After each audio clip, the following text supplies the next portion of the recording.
Have you ever been to an optician, an eye doctor? Well, when I was young, I didn't actually need glasses. I didn't wear glasses till I was about 13. But both of my parents wore glasses, and so did my sisters. So the opticians thought it was more than likely I was going to need them soon myself, and I did. But because I didn't need them just yet, and they thought I would probably need them at some point, I had to go and get my eyes tested quite a lot. So I had to go and sit in the optician's chair, and they would put your chin on the rest and put these strange goggles on you and put different lenses to see what you could see and look in your eyes.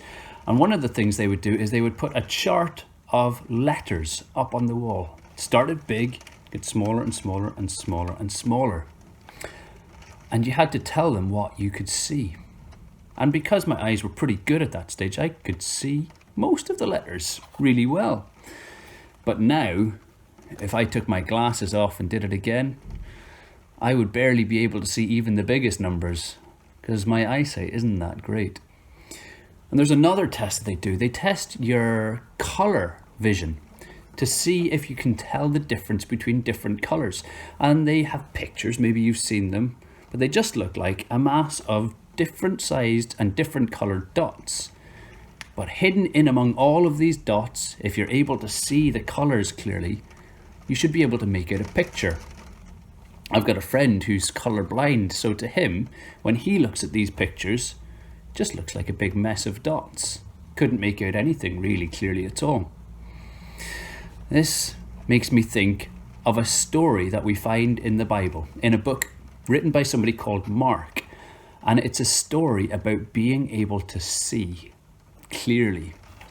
Now, once Jesus was walking in a place called Bethesda, and there was a man who was blind, and he asked Jesus to touch him and to heal him. Jesus took him aside along with his disciples, and he did something that no eye doctor would ever do. He spat in the man's eyes, and he touched him. And he asked the blind man what he could see.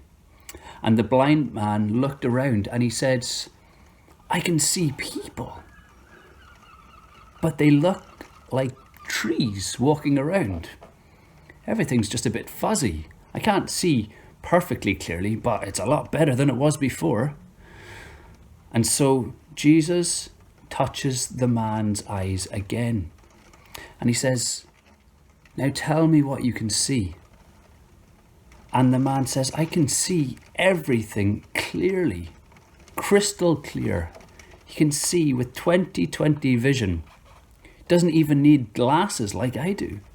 He was blind and now he can see perfectly well.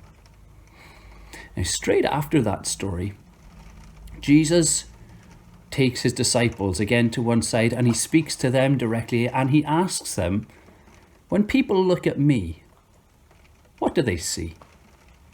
And the disciple says, well, some people think that you're John the Baptist, and others think that you're Elijah, and others one of the prophets.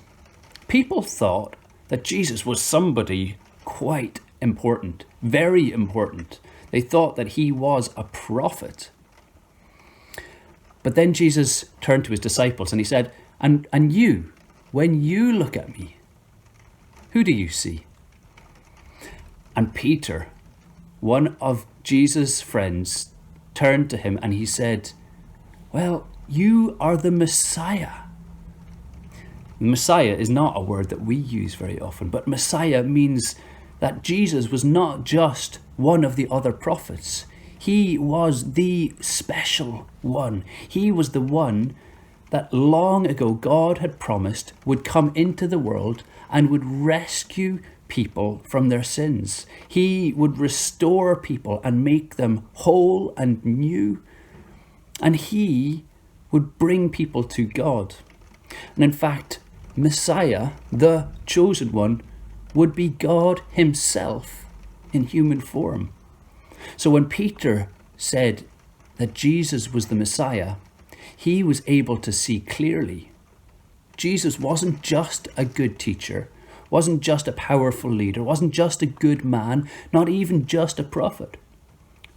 Jesus was God. When Peter looked at Jesus, he could see clearly. But this was the first time that Peter had seen really clearly. He had been with him for a long time. He was a little bit like the blind man who had been healed. He could see Jesus, but a little bit fuzzily. He couldn't see him perfectly clearly. Maybe that's like you. Maybe you've heard about Jesus and you've seen some of the things that Jesus taught and did in the Bible. And maybe you think you've got a good idea about who Jesus is. But do you really see him clearly? If you just think that Jesus is a good person whose example you should follow and nothing more, then your eyesight isn't quite right. Jesus is God, the Messiah, the one and only person who is God and who can save people and bring them into a perfect relationship with God. Why don't you ask God today to help you to see him clearly?